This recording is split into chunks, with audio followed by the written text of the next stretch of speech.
Welcome to PrepsNet Coach Speak with Briarwood Christian head football coach Matthew Forrester, powered by CM Gridiron. Here's your host, Aubrey Johnson. Welcome back, Coach. Thank you for having me. All right, so had a fantastic win this past week. You pounded McAdory 55-35. Take us through the win. Oh, it was a great night. It was senior night, so you always want those seniors to get on the field one last time. Yes, sir. So we were able to get everybody in, but more importantly, we were able to win the game. Yeah. And so we came away having a really good season. Second half was fabulous, but I thought our offense did really well, fought hard defensively. While we gave up more points than we like, we had a lot of turnovers. And so you take advantage of those, which set up short fields for our offense. And our offense did a great job of putting the ball in. Speaking of the offense, 55 points. Who shined on that side of the ball? Well, Luke Reynolds had 33 carries for 206 yards. Wow. And 5 touchdowns. And so he had just an incredible night. It was a great way to send him out. Braden Robertson also had a big night. He did a little bit of running, a little bit of catching, kind of did it all for us. He even punted, had an over 40-yard punt, so mixed it up. And he did a really good job. So overall, offensively, we just executed. You could kind of tell, man, everything came together. We were peaking at the right time. You always want to be peaking at the end of the season. Right. And so we really did. We hit a high note on offense at the end of the year. Yes, sir. So tell us a little bit about the defense as well. Yeah, defense really was opportunistic. Right. They did a great job of getting turnovers. I think we had 2 interceptions, 2 fumbles, so 4 turnovers. Will Clark, defensive end for us, picked off a screen, returned it for a touchdown. And so, and then Rylan Ham had another interception. And then really on 3 plays back to back to back, we had turnovers. And they were costly turnovers that put us in scoring position. Right. So later in the game, they got more points. But early on, you could really tell we were on really playing at a high level. Right. So, Coach, your season has ended. No playoffs this year. You went 5-5. The amazing thing is you won the last 5 games in a row. So how do you assess this team? Well, I'll always be grateful for this team. This senior class really bought in.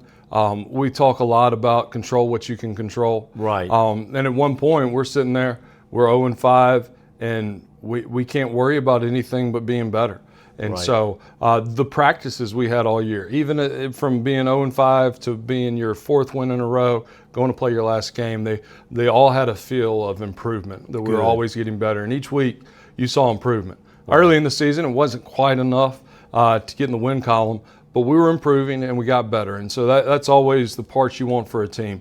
You don't want a team to get stagnant. You don't want them to be stale. And I mean, really, for a team to be 0-5, play a top 10 team in the state, undefeated team in the state, and not quit. And really that Leeds game was the first win of the season. And the fact that they were continuing to fight, I think shows the character of this team and how proud I am of them. Well, good. Your seniors, they just played their final high school game. Tell us about them.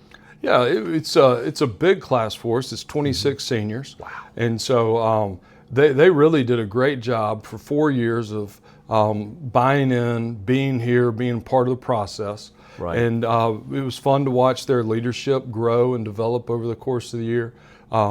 It was a class that was very servant leaders, not a ton of outspoken guys, but a ton of guys that are going to choose to do the right thing. Right, by example. By example. So you can lead a lot of ways, and everybody always sees the leader that's real loud and boisterous and that talks a lot. But your important leaders are the ones that lead by example. Right. Those are the ones that make the difference. And so we had a lot of those guys, a lot of guys that were willing to do the right thing. So incredibly grateful for this group. And they really allowed us, I mean, we could have floundered through the season and we could have just continued on a downward spiral. But the fact that they were willing to raise up, say, we're going to keep fighting. I mean, they set the future of Briarwood football up for great success. That's amazing. Because you've always got a team you can look back on, and then what they did to allow the off season to go in on such a high note really sets us up for next year and the next couple years. Right. Well, we're going to talk a little bit about the future right after this message.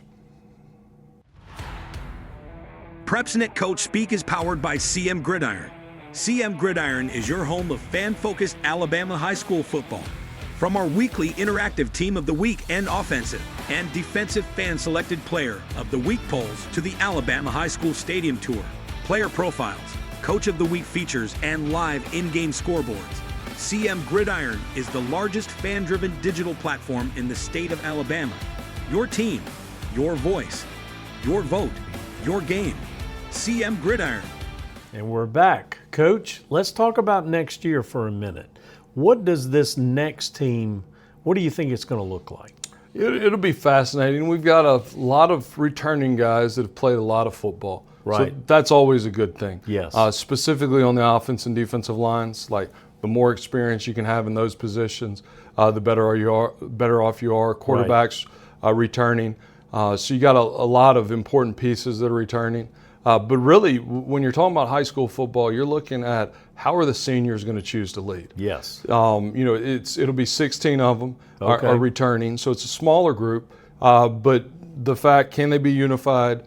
Can they choose to lead by example? Right. Can they be calm in the storm? Right. We talk a lot about Friday night.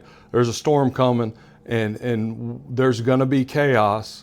But can Right. you be the calming effect on the field? Can you be Right. the field general that even though there's noise all around you, the game slows down, and can you direct and help encourage and lift up? So you got to lead by example, and you got to be encouragers. And so for this group to be successful, they're going to have to lead well, and that's something we'll start talking about very soon with this group, and kind of working through the process of what does leadership look like and how can we do it best. So the seniors lead well, and then underclassmen have to follow well. And so we've got a lot of guys that can be successful at their positions. The thing about high school football is you don't get to go out and pick your talent like the colleges do. So No. a lot of colleges will end up saying, we run this style of offense, we run this style of defense, and we're going to get guys to fit that position. But in high school, you have to be very bendable, moldable, and fit your talent. Put the schemes that works best for your talent. So one of the fun parts of the off season is watching guys grow, watching them develop, and then thinking, how can I use their talent the best for this team? And so each year the defense morphs, each year the offense morphs. So you always have this big toolbox as your package at the start of spring, and just what you have over the years. And then as spring goes and summer goes, it keeps narrowing and says, hey, this team needs these tools to be successful. This team needs this defense in. And so a lot of that is a good thing. So we got big packages, and then we've ultimately, over the course of spring, summer, and fall camp, have to really narrow our focus down to what we want to be successful with and how the talent can be the most successful this year. So it sounds like, though, you've got the working pieces for a pretty good team, right? Yeah, I mean, we definitely have the ability to be successful. We, the fun thing that I try and do is schedule opponents that are going to challenge us. And so we've got the ability to be incredibly successful, and we have the ability to lose lots of football games because we're going to play big-time opponents that are going to challenge us, and we're not going to back down from it. So again, like we have that ability in us, but are we going to put our efforts, are we going to put our attitude in the right places and develop the team we need to be? And so that'll be the challenge for these guys. Like, yes, you can go out and win every football game next year. You can go out and have a losing record as well. That's the other possibility. You can't just walk on the field and assume you're going to be better than anybody. No, we've seen that over and over. We have. And so we've got to do a good job, and these seniors have to do a good job of leading the team, buying in, and just enjoying the process of building a football team. Gotcha. So, Coach, that's our final show of the season. We certainly appreciate your time. It's gone by so quick. Would you agree? Too fast. I mean, it's been unbelievable, but we certainly appreciate your time. Loved working together with you, and we look forward to possible next season. Absolutely. And at the same time, we want to say a big thank you to the audience as well. Make sure you check up on us at PrepsNet.com for all of your high school sports news. Thanks.